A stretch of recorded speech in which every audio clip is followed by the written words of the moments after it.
The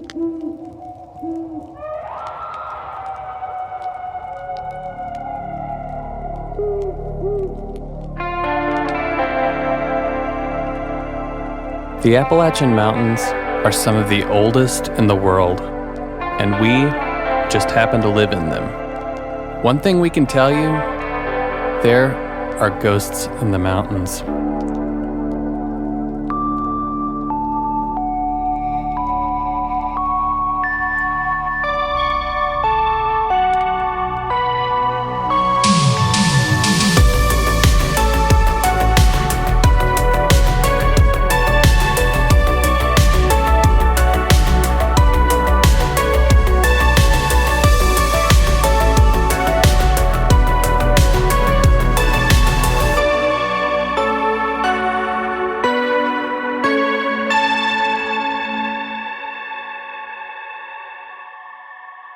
Good evening, and welcome to another episode of Ghosts in the Mountains. I am your host, Caleb Hanks, and with me, as always, the beautiful, the majestic, the almost baby unicorn-like Dr. Captain Austin Burgess. Brother man, how are you doing tonight? I am doing quite well tonight. How are you doing? I am basking in your radiance because the people are starting to catch on. They're starting to know the majesty of the Dr. Captain. Yes. What was it you were posting on something? It was. I don't even post. I just joined a Facebook group, and you get that when you're not on Facebook, you don't know. But when you join a Facebook group, they tag all the new members, and it's like, welcome to this group, and they tag everybody. And someone recognized the name, and the Dr. Captain was spotted. Yeah, they're like, is this the Captain Austin Burgess? That just made me so happy. That was funny. I love that people know you as the Captain. Oh, but anyway, welcome to another episode. We're excited, as always, to be here. It's still cold, but it's going to be probably spring here in 2 weeks because that's just what happens in Western North Carolina in February. Well, not according to the groundhog, but... Yeah, well, he's up north.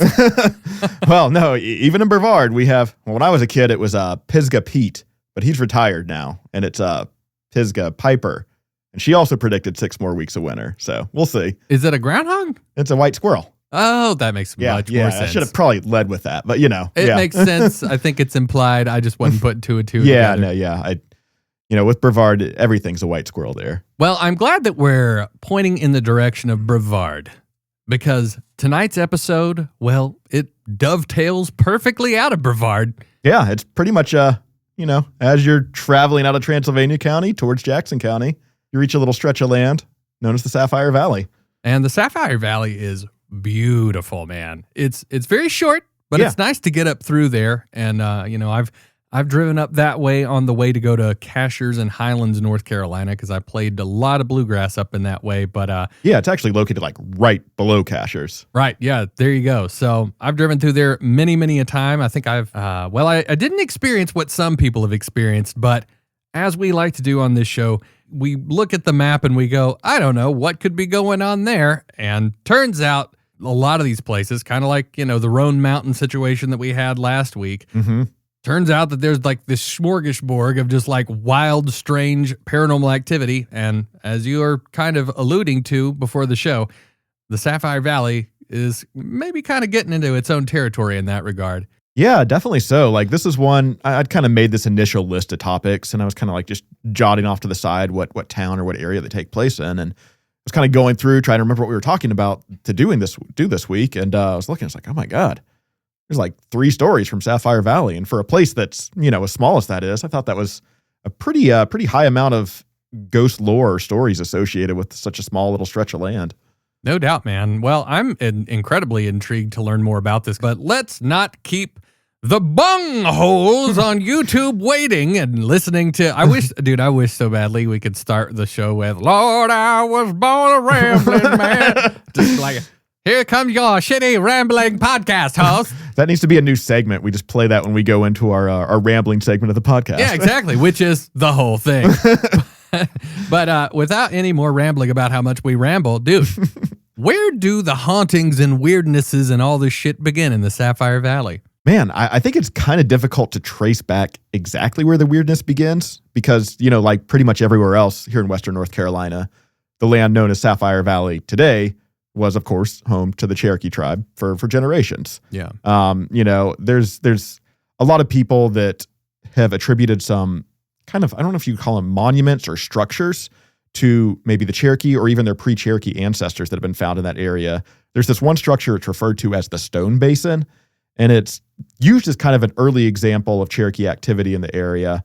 But the basin kind of looks more like this old stone wishing well. Someone actually did one of those fisheye cameras where you could just feed it down into a hole and just shot that thing down the well, and it looked like it went on for quite a while. But this thing's located on the property of the Sapphire Valley Country Club, who kind of uncovered and cleaned it up and restored this well. And they claim that it's something known as a archaeoastronomical site, which is kind of a mix between archaeology and astronomy. Typically, that kind of goes back to ancient civilizations where they would build these monuments, these structures that somehow would align with some feature in the sky, commonly like the sun or the moon, and it would commonly align and line up in a obvious position sometime around like the solstice or an equinox, to where it was like very obvious these cultures were tracking the cycle of the sky and building monuments that almost honor it, like the pyramids of Egypt and stuff like that. So they claim that this site that the Cherokee is attributed to is somehow linked to that, but I couldn't really find any examples of how the structure aligns with the sky, but I'd be interested to maybe visit it and check it out one day.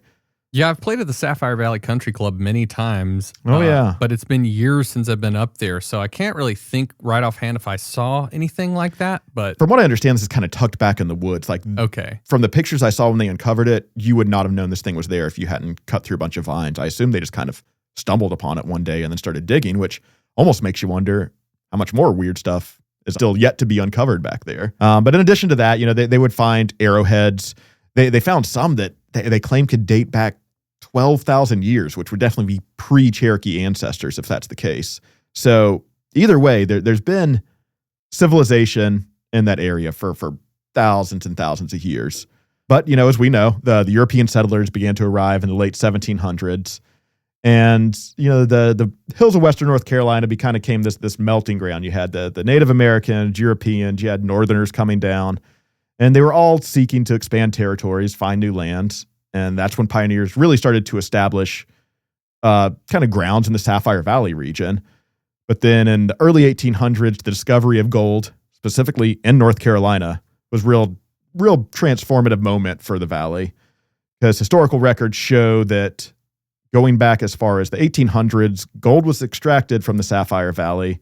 The mine was known as Georgetown, and it was situated at the foot of something called Bald Rock Mountain, which is now the location of Camp Marywood, which might be the camp that you were actually referencing at the start of the episode, or when we were talking prior to the episode. The only thing I remember about this camp is that it was like this kick-ass, just quintessential summer camp, and it was right next to this lake. Yeah.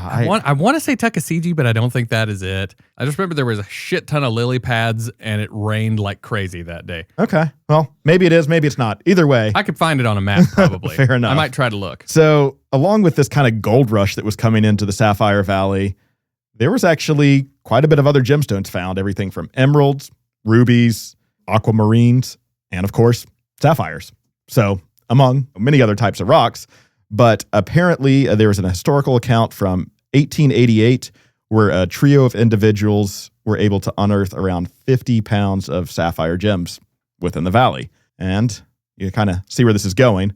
The name that we know it by today was born. Yeah, the one thing that sticks out to me about my experience at the Sapphire Valley Country Club is that badass mountain that you can see from the backside. Oh, yeah. It's just this huge like rock face. It is not surprising to me in the least that they were finding shit tons of gemstones out that way, because the geology is going batshit over there. Yeah, the Sapphire Valley Country Club actually plays a pretty prominent role in a lot of these ghost stories we're about to get into. That's awesome, dude. Yeah, that sure. excites me, because I had a weird experience there, but I'll talk about that another time.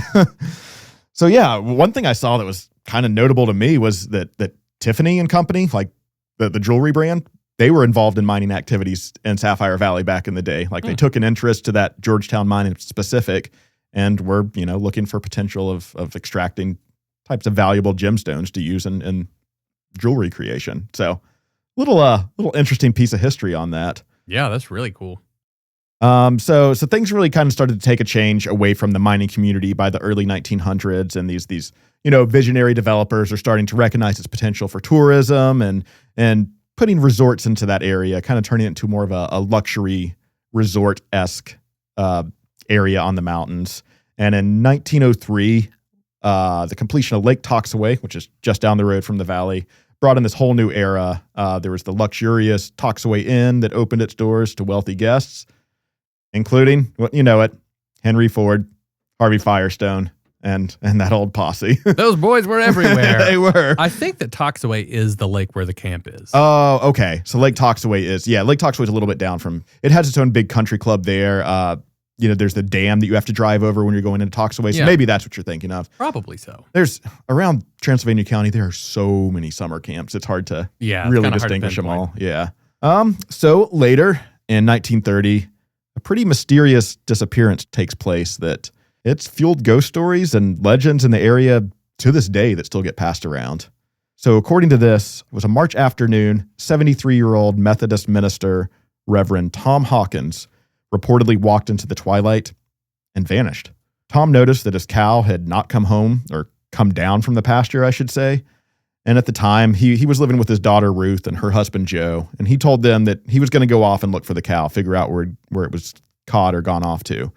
And they really didn't think much of it, because even Tom being 73, he was this avid outdoorsman, and he was in great shape for his age. But as the darkness started to set in, they were starting to get pretty concerned that he hadn't returned. So Joe went down to the general store in town to see if anybody had seen his father-in-law, and several men reported seeing him heading towards an area known as Timber Ridge as the sun was going down. So at this point, Joe forms a search party with people from the store and friends and neighbors, and they go out looking. They took hunting dogs, they searched the ridge the best they could at night, but with being the time that it was, they were fairly limited on light sources. They were shouting his name, but the only thing they had returned was an echo. And eventually the party just decided that there was nothing more they could do at that point of night. They were going to go home, rest, and try again in the morning. And of course, the next morning, the search started off with this bitter cold rain, but that didn't stop them. They searched all the trails, cliffs, coves, caves, everything in that area, spent the whole day out there, still had no clue where Tom had gone off to after a pretty extensive search. And no one was really thinking that Tom had gotten lost since, he's this big, avid outdoorsman. But people are starting to think of some more concerning possibilities. Something like maybe he'd fallen and sustained an injury, or maybe he was even attacked by an animal out there. But the next day, the search party was expanded to 500 people, which is pretty damn significant for a small area like that. They're pulling him in from surrounding areas, I'm sure. But this extended search went on for 2 weeks. Still no results. Now, I'm not sure if all 500 people were searching every day for 2 weeks, but still, there were 500 people involved in what was a 2-week-long search that still led to no results. And, as you could kind of imagine, small little mountain community, everyone's real tight-knit, and Tom being a minister, he was a pretty familiar face in the community. So this is really starting to shake and kind of disturb the community members with what kind of accounted to this strange, unexplained mystery at the time. I mean, it's basically like some David Paulides missing 411 shit before he was alive. Yeah. So the book that I found this story in, according to them, they say almost 80 years have passed and not one clue has surfaced to solve the mystery of how Reverend Hawkins vanished into the twilight without a trace. However, at twilight in the valley, some people to this day report encountering a warm and gentle spirit that many people attribute to Tom Hawkins. You know what's weirding me out about this story? What's that? For some reason, even before hearing this, the title for this episode I had in my mind was The Lost Souls of the Sapphire Valley. Ooh, that's a good one. Isn't that weird? That's kind of on the nose. Oh, that's what I'm saying. Isn't it weird now hearing that this guy actually was a freaking lost soul? Yeah, for sure. So, yeah, pretty wild story, especially when you have something that's like that entrenched in what's kind of like, I won't say urban legend because there's not really much urban area up in Sapphire Valley, but local legend. So, of course, I kind of want to do more of a deep dive on this to see if this is really just something that has kind of become, whatever you want to call it, local lore. And I just want to see if there were any records that could confirm that the story actually happened. And I did. Tom Hawkins and his family were all real people, and the disappearance, it actually occurred and really seemed to be significant kind of event for the community, especially such a small community at the time. And the sources I found go into detail about all the extensive search parties, like all of that was confirmed. Like there wasn't much exaggeration in there. They have quotes from his family members, from his descendants that have kind of known and grown up on that story and kind of been able to recount that. But the only part of the story that I found not to be true was the part about his body never being found. Because after 18 years and 3 months of searching, the mystery of what had happened was solved to an extent, I guess, because skeletal remains were found, and it kind of helped the community just get closure that they never had with the disappearance of Tom. And they were able to finally hold a funeral and finally properly lay Reverend Tom Hawkins to rest. Did they have any clues as to what happened? No, that's where it still gets kind of mysterious. They found the body, but 18 years after the fact, there's not a lot of evidence left behind in that case. So it still is kind of, they found the remains, but the mystery's still there, in my opinion. I mean, any number of things could have happened when you think about it. Yeah. And sure. You said it was the middle of the summer where that took place, where he disappeared? Yeah. Snake bite, number one. Could be. Could very well be. Copperhead is the first thing that pops into mind. The other thing about it, too, is heat stroke, Mm-hmm. and he could have just essentially passed out and died out there. Yeah, it very well could be. Like he was an older fellow, 73, right? yeah, definitely. But again, all his friends, relatives, they all said that he was in great shape for his age and was still going out and hiking. He knew the mountains kind of like the back of his hand.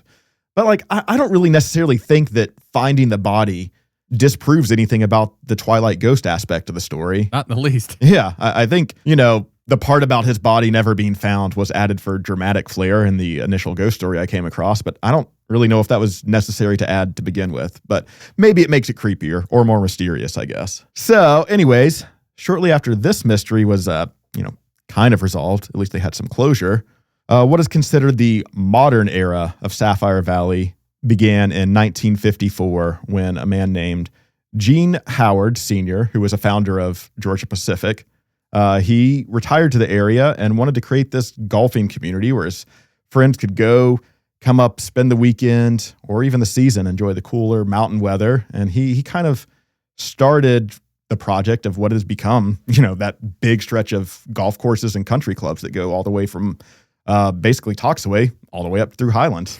And I've played them all. I've sold beer to all of them. Yeah. We just need to start a country club. I mean, that's where the money is. Apparently so. Start a golf karting service for all the golfers. Ghosts in the golf carts. It's like, we got a podcast, but most of the time we're just on these golf carts. So, as Mr. Howard moves to the area, the Sapphire Valley Inn and Country Club was created, and that was on the property that was kind of shared with something that was known as this old historic inn. It was known as the Fairfield Inn, which is also coincidentally the same property that basin was found on, just to give you a little bit of a tie-in with that. Right. So today the club is known as the Country Club of Sapphire Valley, and that old Fairfield Inn was actually torn down in 1986. So that's not something that's still relevant or standing to this day. But there's still quite a bit on the property. And like I said, I have actually spent some time at the Country Club of Sapphire Valley from my beer sales days. I don't want to go on too much of a rambling tangent here, but the funny memory I have from this was I set up this meeting to meet with their beverage director for their program, basically going in before the season to try to get our beer on their menu. Because, that's kind of a big gold mine when you have, golf course menu placement on that. So I'm hyping it up to them. I'm talking about how it won a Great American Beer Fest medal. I was talking about how it could, compete with Pernicious, but for a lower cost. And of course, when I get up to meet with them, the can I happen to bring just happened to be like over carbonated as hell. So as soon as I opened it, it just exploded all over me, all over my lap. And, I gotta love that. Yeah, man. I kind of blew that. Well, it's funny to look back and laugh at, but needless to say, that beer did not make their menu that season. Oh, I hate that for you, buddy. It's funny to look back at now. But anyways, going back to the story, this next ghostly story comes from a building that's actually on the property. I don't know if it's actually on the property of the country club, but it's right before you turn into the gates of the actual country club, and it's known as the Library Restaurant. Are you familiar with this? Yeah, that does kind of ring a bell. So when you're coming up, like you're coming from Brevard, you turn left into this little area that's, I guess, the Sapphire Valley country club entrance. You kind of pass where they have their ski slope, if you want to call it that. Yeah.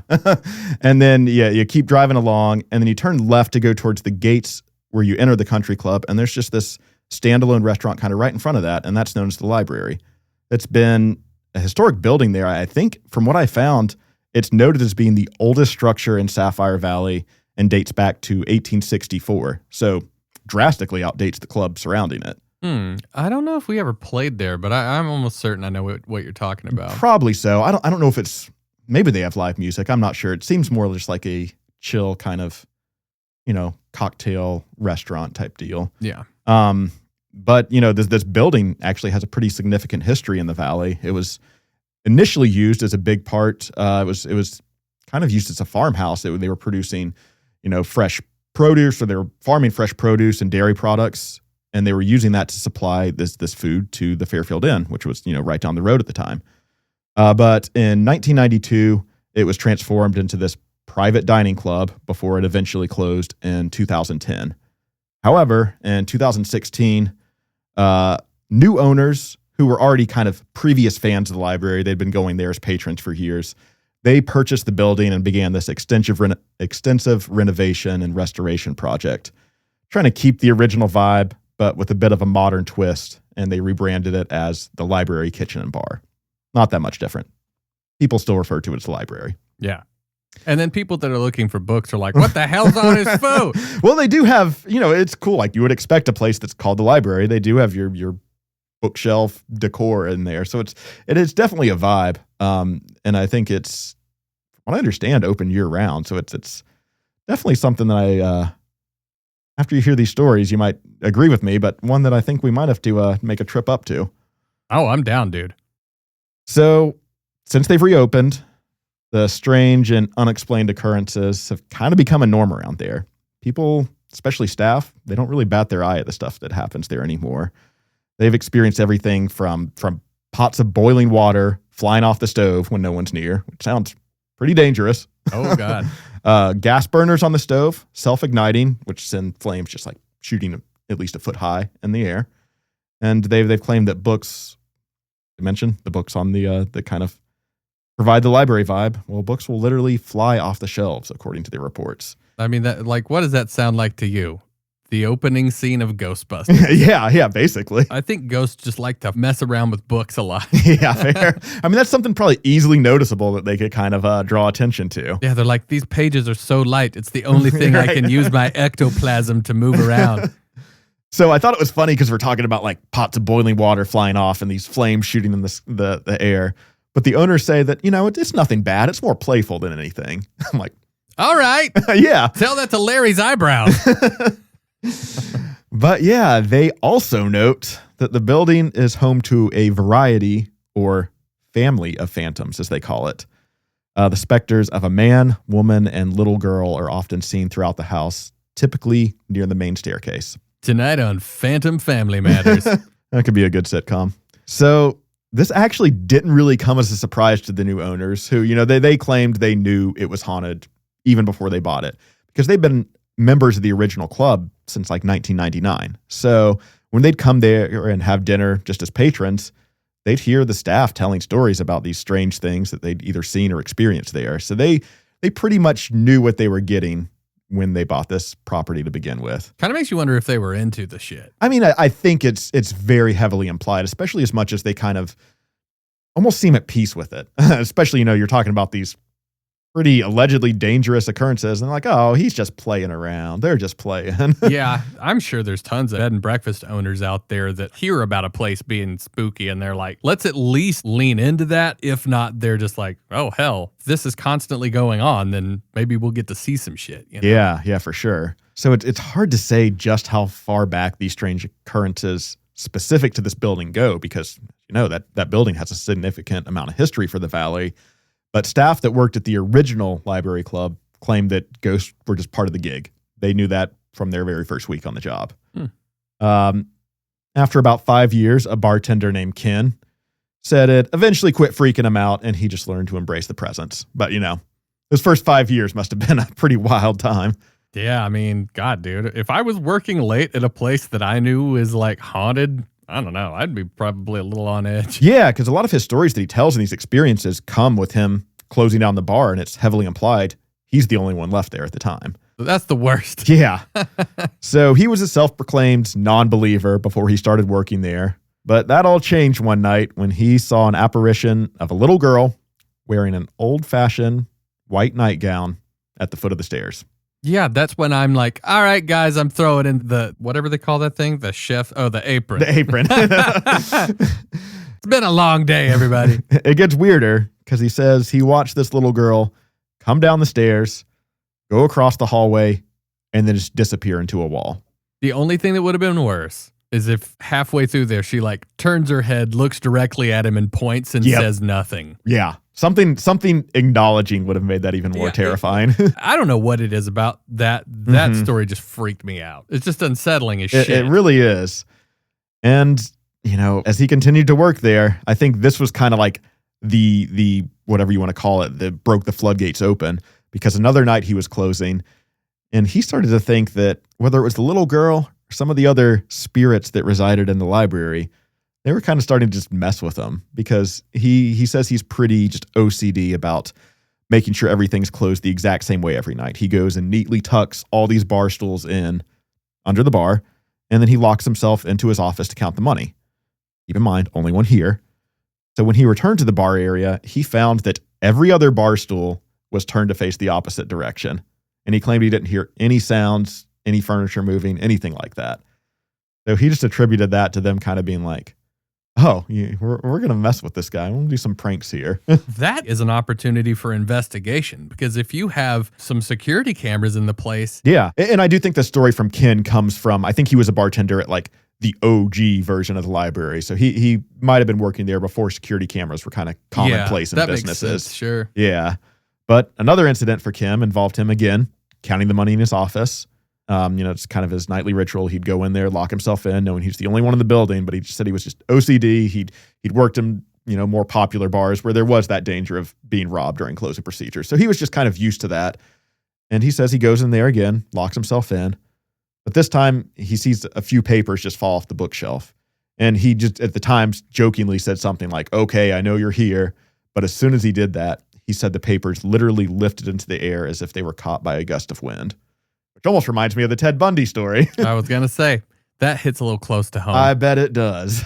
And if you don't know what we're talking about, go listen to our second volume, Faces of Evil, Volume 2. You'll hear exactly what we're talking about. Yeah. So I think after a while, Ken just kind of embraced it. He knows this thing's kind of quote unquote harmless. At least in his experiences, it does seem like more of a trickster, prankster type entity. It's not really doing anything malicious. It's doing just like little things. And it does seem like it's almost interactive in a way. Like when he acknowledged, okay, I know you're here, the paper flies up in the air. And I mean, the bar still, every other one turning, it's kind of a comical image to think about. It's not yeah.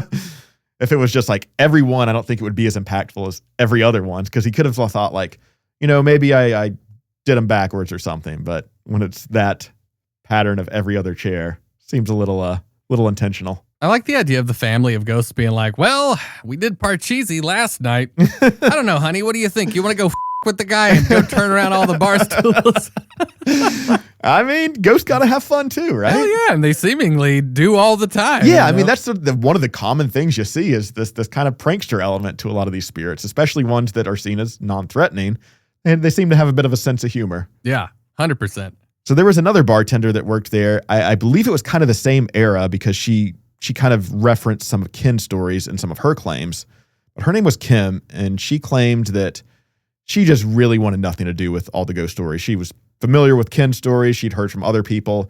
So she claims that every time she would go into her shift, or especially when she was the only one there at night, she would always make sure to vocalize, "Don't come out. I don't want to see you." And for whatever reason, she felt that gave her some sort of protection, or she just let the spirits know that, no, not today. Not today, Satan. Yeah, exactly. But one night, I guess she got a little too comfortable and she forgot to say the words. And wouldn't you know it, while mopping, noted, by herself closing, she distinctly saw a little girl wearing a dress go down the hallway. And this is kind of funny because adrenaline kicked in, And she says instead of being scared, she just got pissed and started shouting, "What are you doing? I told you not to come out." And Wow. yeah, I don't know if that was the best reaction for it, because she said since then that was her floodgate experience when the strange things really started taking off and happening to her, specifically at work. Because I think after seeing that, I think she just quit telling the thing not to come out. She was just like, well, here it is. It's on.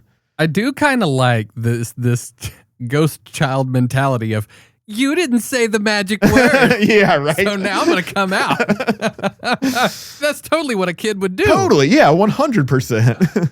So at first she said it was just little things, like she would see a coffee pot, like the coffee swishing around in it, even though it's not moving or no one's touching it.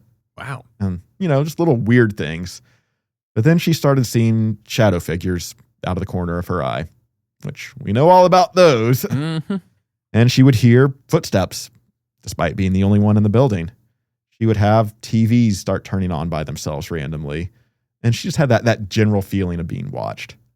I think, there's probably a little bit of paranoia to go along with that, having seen what she did see and having these weird experiences happen. But sometimes you could feel those eyes on the back of your neck. And I think that's kind of the experience she's describing. The TV one is like a creepy one that cancels itself out pretty quick, because it's like a lot of the times when you're trying to comfort yourself, you'll put the TV on. Yeah. So it's like TV comes on by itself because it's the ghost, and you're like, ah, and then it's like, oh, but it's Frasier. So I feel better. So I feel better immediately. This is my comfort show. Actually, thanks, ghost. So this one is really creepy, because one night Kim went out to the back door of the kitchen to have a smoke break. And as she's coming back in, she opens the back door and she sees what she thinks is a reflection of a man, and thought it might be just someone in the parking lot. But when she turned around, there was no one there. She then realized that the door wasn't even glass. It was a screen door. And she kind of quickly puts two and two together that she didn't see a reflection of someone outside. She saw an apparition on the other side of that screen door in the kitchen. F that shit. Yeah. That's one of the ones, when I was reading that's the one that definitely made the arm hair stand up a little bit. Mm-hmm.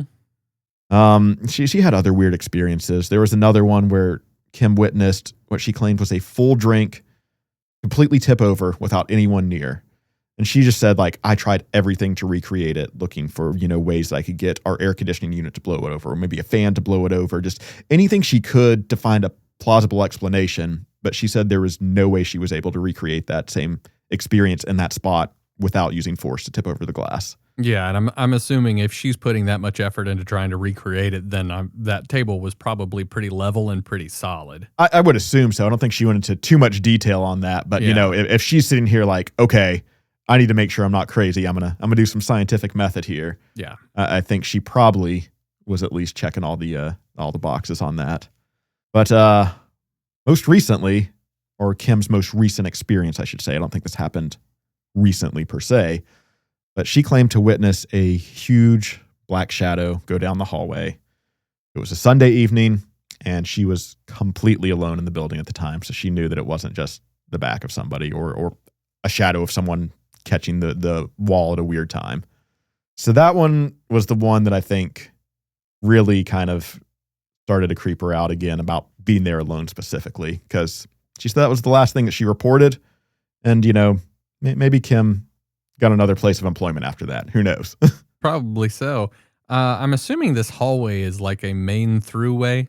I believe so. I didn't have too much of a visual reference there. I've been, ironically, going back to the beer sales days, I've been in that place maybe a handful of times, but I really couldn't describe more than just like the bar dining room area and like the main entrance. So, because that's the consistency of all of these stories. The hallway and something always going through there. And the stairs seem to be a little bit of a hot spot there too. But I think it kind of goes, what's implied is the stairs kind of lead into that hallway. Yeah. Yeah.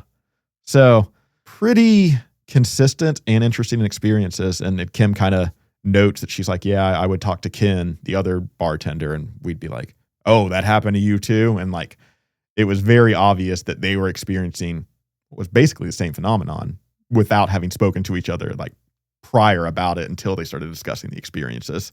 Maybe I'm just kind of like pulling from my experience at Elaine's in the Grove Park Inn. Yeah. But there is something a little more creepy to me about a haunted establishment than a haunted house. And I don't know why that is, because it's weird. It's like the haunted establishment, you can leave anytime. Yeah, yeah. The haunted house, you're stuck there with the thing. But that's true. Maybe it's just like the whole vibe of liminal space or something. And just like being in a place that's usually a thriving restaurant. Yeah, exactly. And then there's nobody in there. It just feels unsettling. Yeah, I mean, I could get that same feeling because it's almost like being at a theme park after they close. You're walking through just like this huge, elaborate world, and it's like, this is a little unsettling to be the only person around right now. So yeah, these stories about the library, they continue on. It's not just staff that's had the weird occurrences there. There was actually a director of the local Chamber of Commerce up there. Her name was Sue Bumgarner.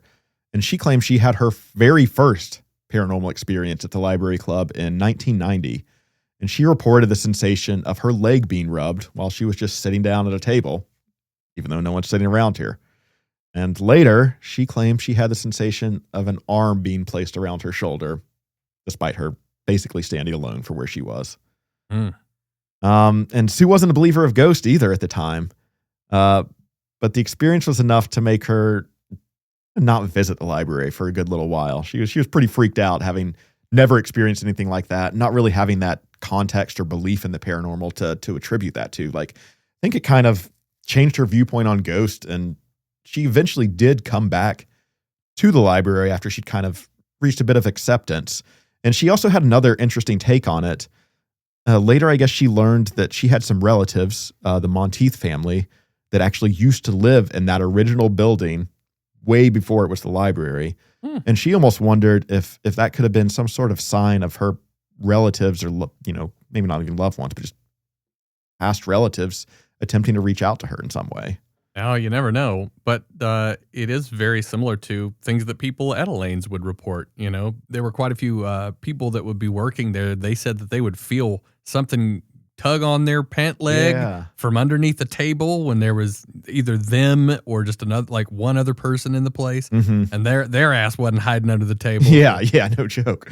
So, as you mentioned, place is kind of ripe for paranormal investigation. And before it initially closed the first time in 2010, I guess back in 2008, there was a paranormal investigation crew that visited the library. Sprout, Dvorak, and Scott Walker. You know those guys? Man, Scott Walker sounds very familiar, but that might just be one of those names. Yeah, it almost sounds like Johnny Walker too, like a common first name and Walker. I don't know, but it did ring a bell to me too, but I couldn't place where I would have recognized either of them from.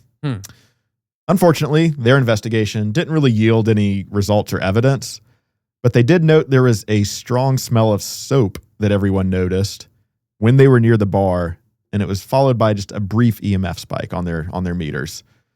So nothing too significant, but when you walk away from an investigation where it's fairly low key, I imagine they want something to at least report, and that was kind of something that they latched on to as well.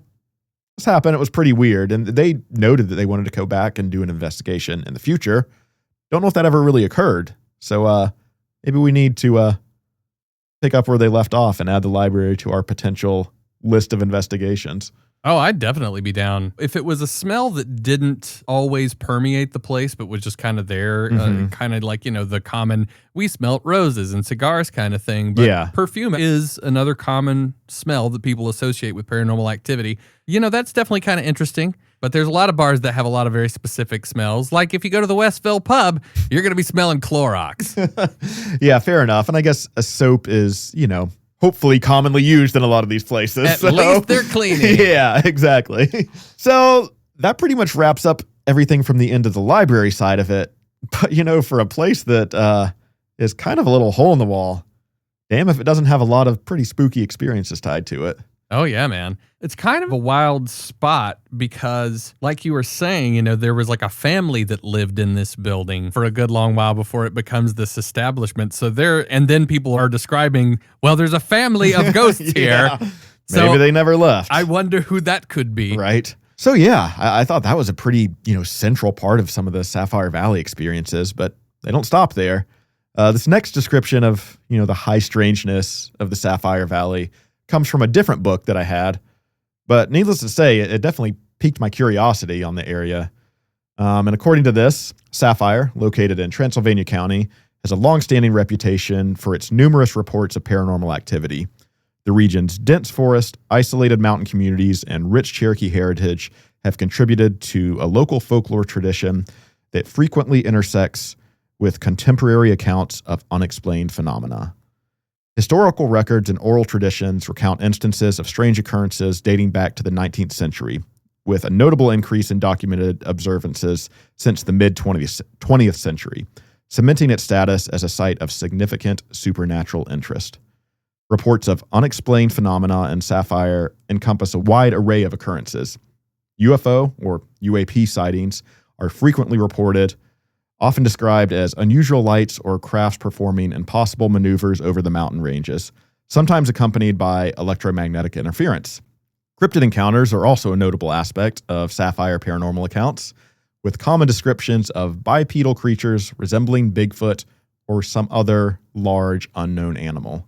Yeah, I remember talking about that specific thing with Marcia K. Moore from the Tire Squatch. If you're heading to Sapphire Valley from Asheville, you will pass right by Marcia's Tire Squatch store. And definitely put that on your to-do list if you're heading that way. Do it. You will not regret it. She's got some incredible stuff. And also catch our episode with her, just titled Tire Squatch, our interview with Marcia K. Moore. We talk a good amount about the Bigfoot stuff. Yeah, for sure. And that specific thing in Sapphire Valley. Yeah, and I'll revisit that story at the end in case you maybe missed that or maybe just need a little refresher on it. But going back to this description here, it also says that ghost sightings and apparitions, particularly around older homesteads and the remnants of former logging camps, suggest that some locations are genuinely haunted. Furthermore, poltergeist activity, such as, unexplained movement of objects, disembodied voices, sudden temperature drops, have also been documented in residential areas, contributing to the broader narrative of paranormal reports. Specific patterns of paranormal activity in Sapphire include concentrated reports around certain geological features, such as the numerous waterfalls and ancient rock formations, which I think is kind of alluding to that stone basin. But they say that some locals believe these areas amplify paranormal energy. Witnesses often describe experiencing feelings of being watched, unexplainable animal behavior, and electronic devices malfunctioning in these areas. One recurring phenomenon involves strange atmospheric displays, sometimes described as a shimmering light or a localized fog that appears to dissipate abruptly without any sort of meteorological explanation. These incidents contribute to the overall perception of paranormal activity in Sapphire, drawing the interest of various paranormal investigators and enthusiasts. For individuals interested in exploring the region, local community groups and historical societies often compile documented witness accounts of folklore related to the haunted locations in Sapphire. While a spirit of cautious curiosity is encouraged, visitors are advised to respect private property and local wilderness guidelines. The area remains a focal point for those studying unexplained phenomena, with numerous anecdotal and some photographic or video evidence circulating among local residents and paranormal research communities. So yeah, there's a lot going on there, but no real details other than these kind of brief descriptions. But, the parts that really catch my attention are that, when you go up and talk to some of these locals or local community groups or historical societies up there, they have not only documentation of these events, they claim that some of them have photographic or video evidence of these occurrences as well. Well, now I want to know what the hell they got on the video. I know. I guess we got to go talk to the locals and find these historical societies. Huh.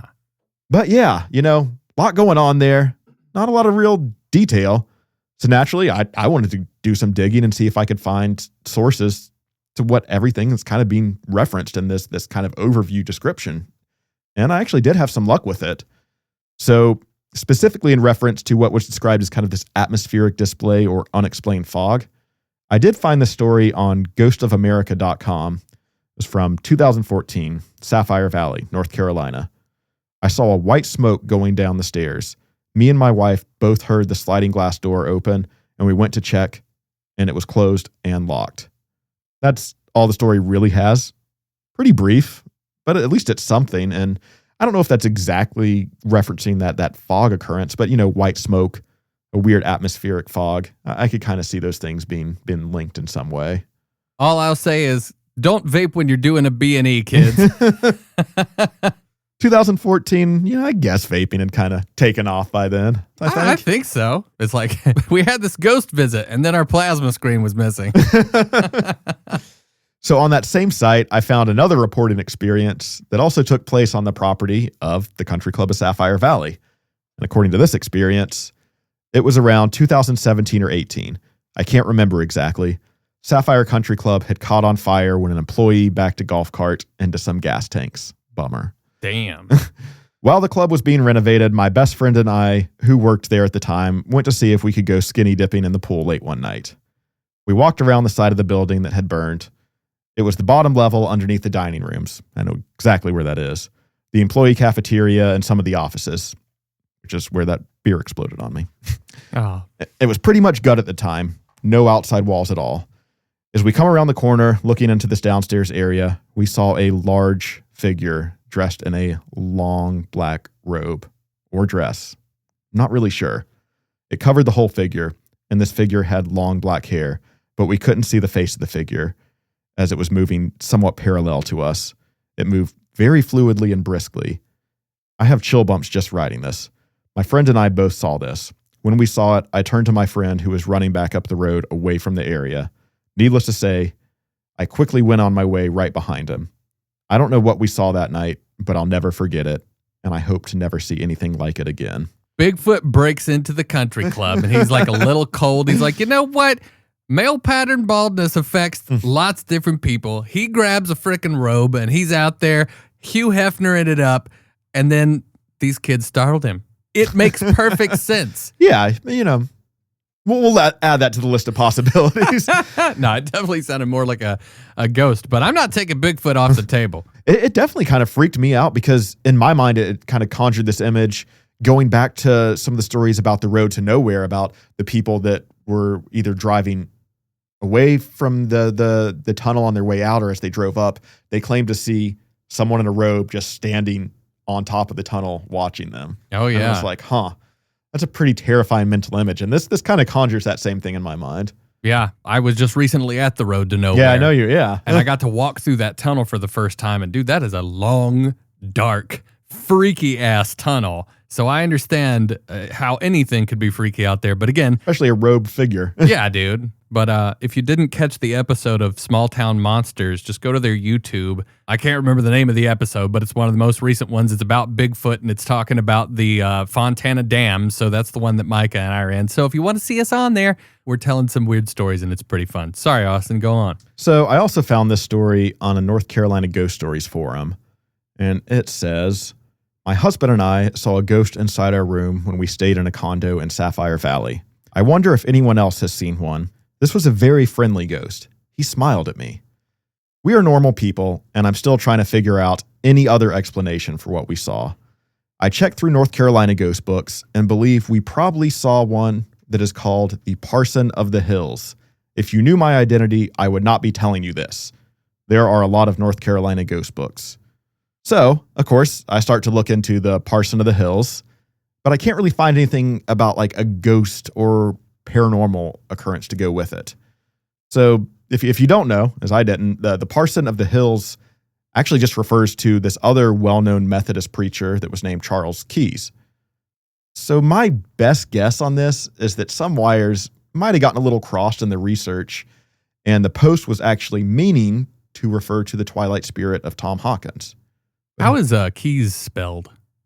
Keyes. So that's my mom's maiden name. Oh. And that's my granddad. He's since passed, but I am a clone of him. Wild. Yeah. Yeah. I couldn't find any ghost stories associated with the Parson of the Hills. Is there anything that you know of? Like paranormal tie to that? Or No, I was unfamiliar with it. I don't think there is any paranormal tie. I like I said, I kind of think that, the wires might have gotten crossed in the research. Another famous Methodist preacher, but the famous Methodist preacher story tied to Sapphire Valley specifically is that of Tom Hawkins. Yeah, interesting. That's really weird that you're related to the guy that I just brought up. Well, what's even weirder and synchronistic, I went across the country to Joshua Tree National Forest. Mhm. I'm out here in the middle of the frickin' national park, and I find this little placard on the ground. It's just this little stone placard, and it just says William Keys on it. That's my granddad's name. Isn't that weird? That is super weird. Yeah, very odd. Huh. The world has a funny way of sending you those little pings sometimes, I guess. Yeah, and it must have been a different one because, he was never out there. So. Yeah. Still wild, though. Yeah.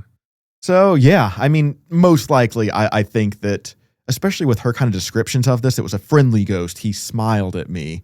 These seem to be things that are kind of attributed to that Twilight ghost of Tom Hawkins. So, to me, in a way, that almost adds a little more credence to the ghostly Twilight encounters of what is, alleged to be Tom Hawkins.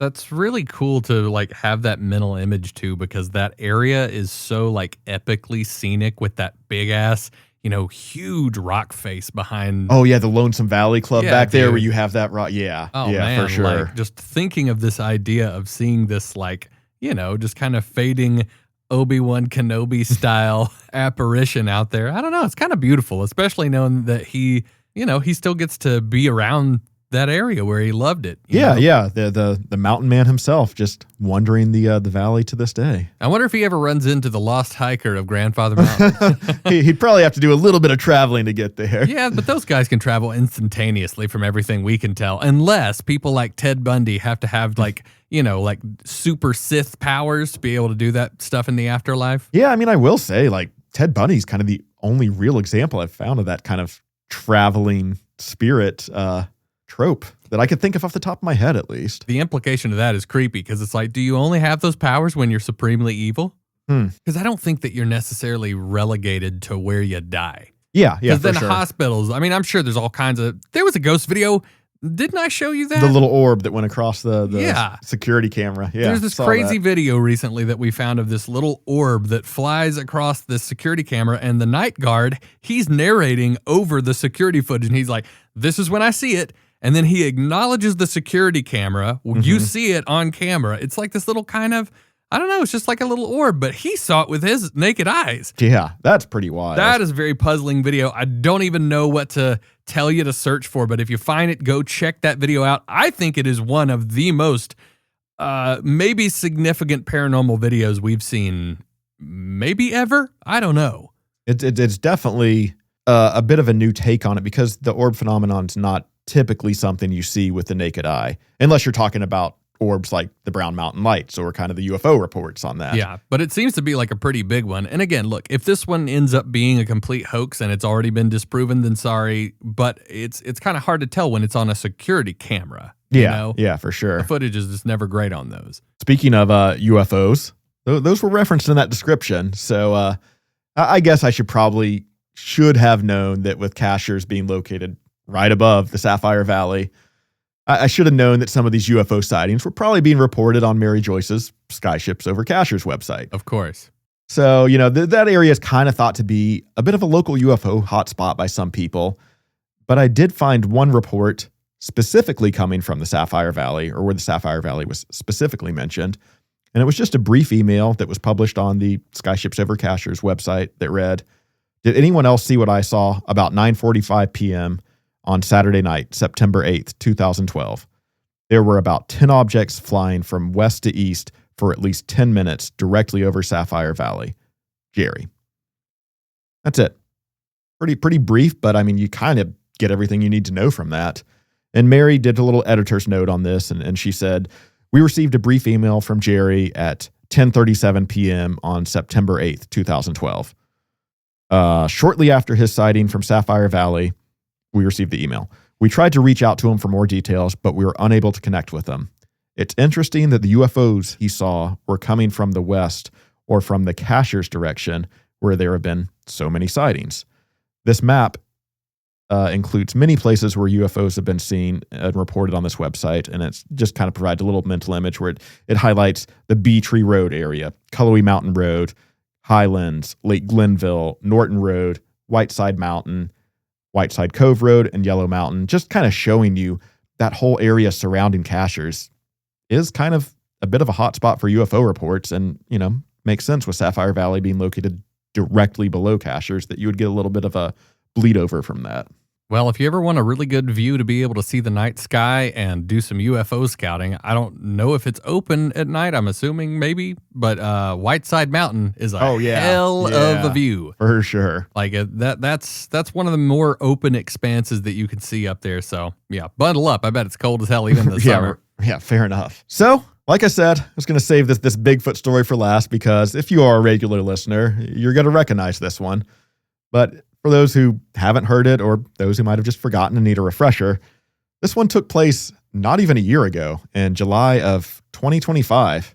So it happened like just after or just before we were talking to Marcia about that. Because I remember the timing being really coincidental because I was trying to find like Bigfoot reports from Transylvania County. And of course, Sapphire Valley being technically in Transylvania County, this is the only one I found. But it was literally from like 2 weeks before we talked to Marcia, if that. That is so bizarre. It really was. Kind of even more coincidental timing looking back at it in hindsight. Yeah. But according to the witness, he said, my fiance and I were driving from Sapphire Valley, North Carolina, going up heading towards Highlands, when the car in front of us stopped suddenly for what appeared to be a large black creature. It appeared very suddenly and jumped over the guardrail with ease. It had long arms and dark hair, very tall. We couldn't make out a face.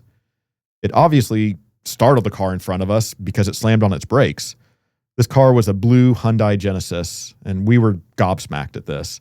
It happened between 4 and 5 p.m. on Wednesday, July 30th, 2025. Although I am a skeptic, I truly never witnessed anything like this before. Very strange. And then, kind of adding on to this, the legendary Bigfoot field research investigator Matt Moneymaker came in and kind of added his own analysis to this report, saying that he spoke with the witness by phone, and both him and his wife are extremely credible people, not people that even entertained the idea of an actual Sasquatch existing before this encounter.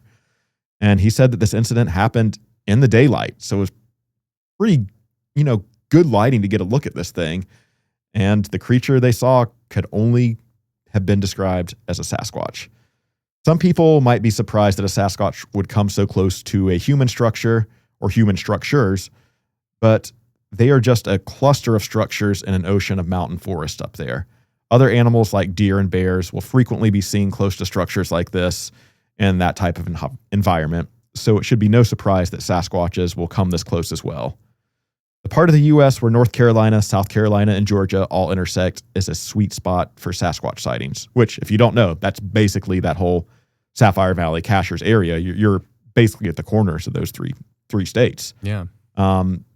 So he says, in road crossing cases like this, some people will always ask, did they go back to look for footprints? I will preemptively address that question the way I always do when it pops up.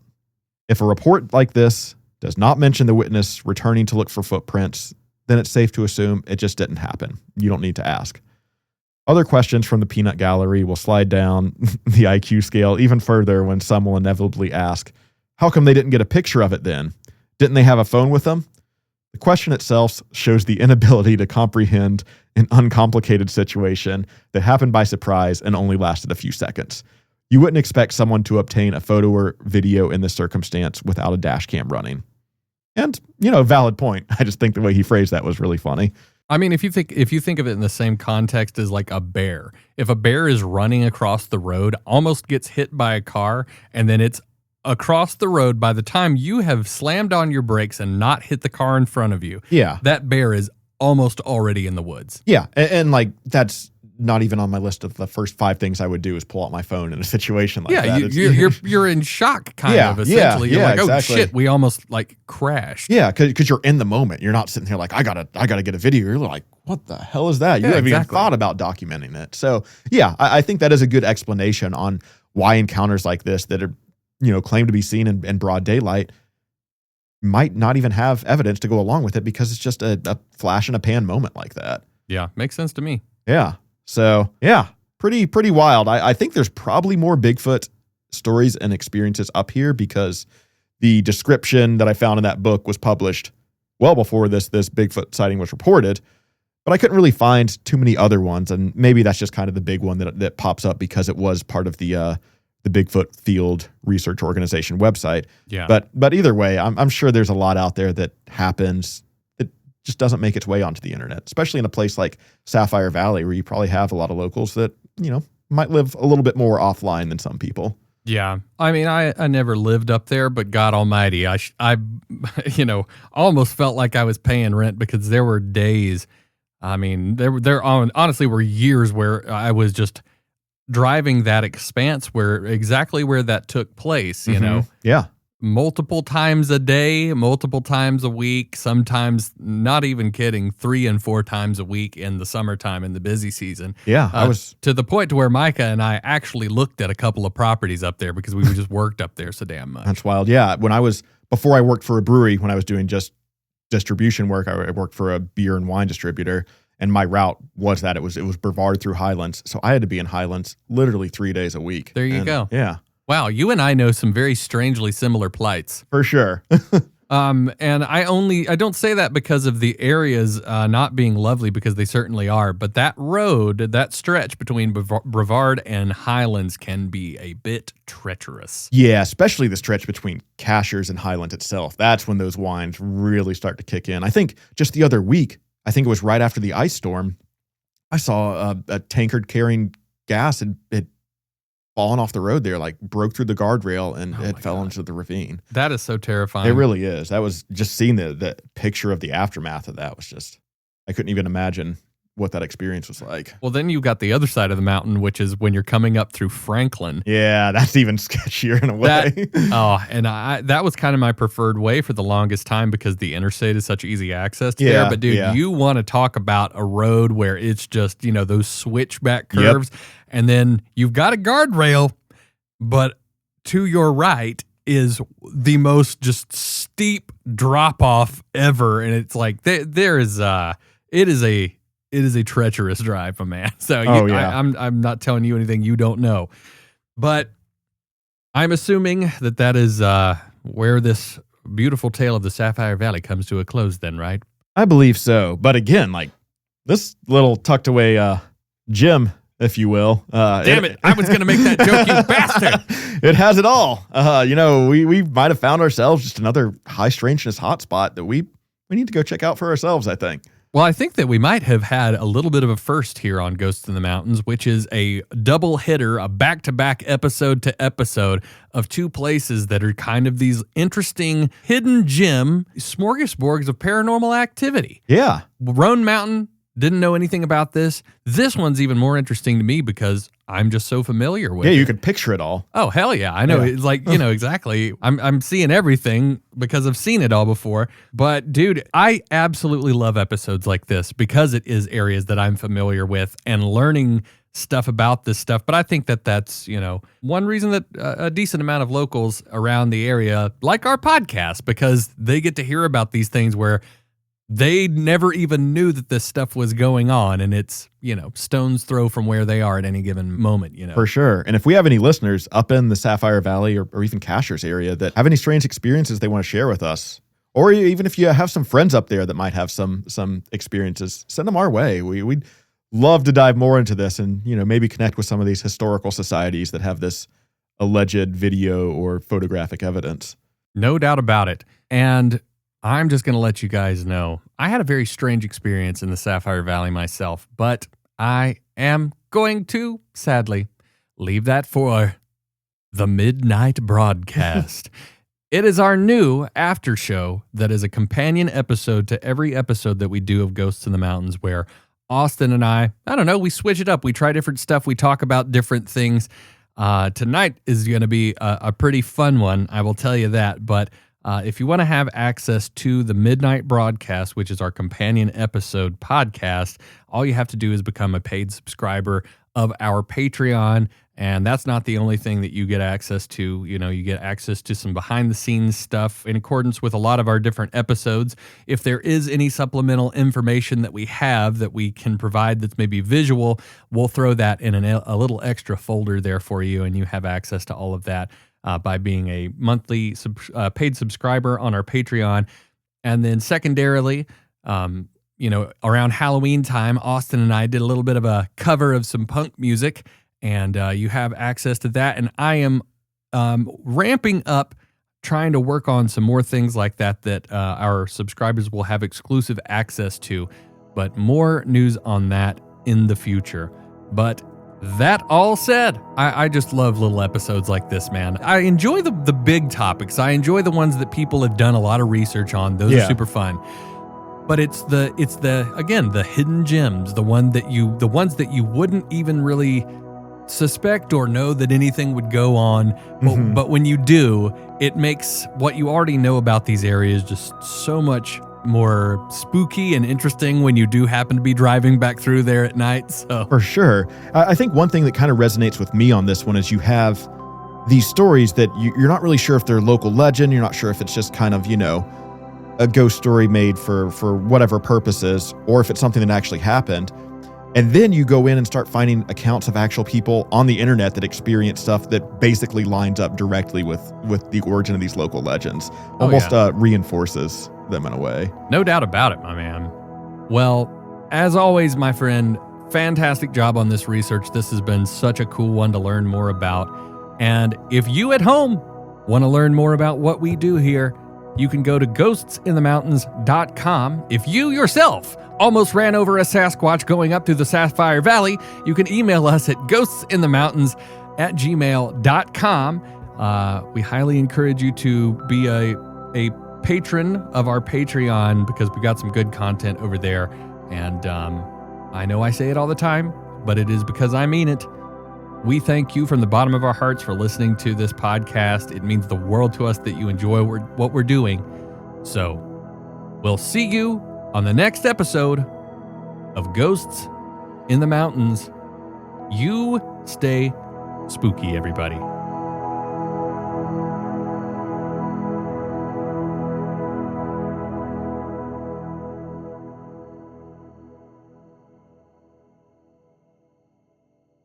Poor Bigfoot. Do you think that Bigfoots are more closely related to possums? Because possums love getting hit by cars. Well, maybe. I don't know if this Bigfoot necessarily got hit by a car. But he was trying. It was crossing the road. What is it about headlights where an animal is on the side of the road? They're like, nah, not close enough. Now let's let it get a little closer. All right, now. They love it. Well, maybe you found your new Bigfoot investigation technique. Well, if I didn't find that, I did find my favorite Valentine's Day card of ever. And maybe Valentine's Day is past at this point by the time this is coming out. But it's my favorite little possum guy. And he just says, hey, will you be my Valentine? Let's eat trash and get hit by a car. It's so sweet. All right, there's your weird Keister egg about getting hit by a car. Oh, you know who else used to like to get hit by the car? The Rake of Curry, North Carolina. There you go. That one did. Hit me. He's like the Joker in The Dark Knight. Hit me. All right. Thanks, everybody. Love you. Good night. Oh, and stick around for the Not Nugget, the midnight broadcast.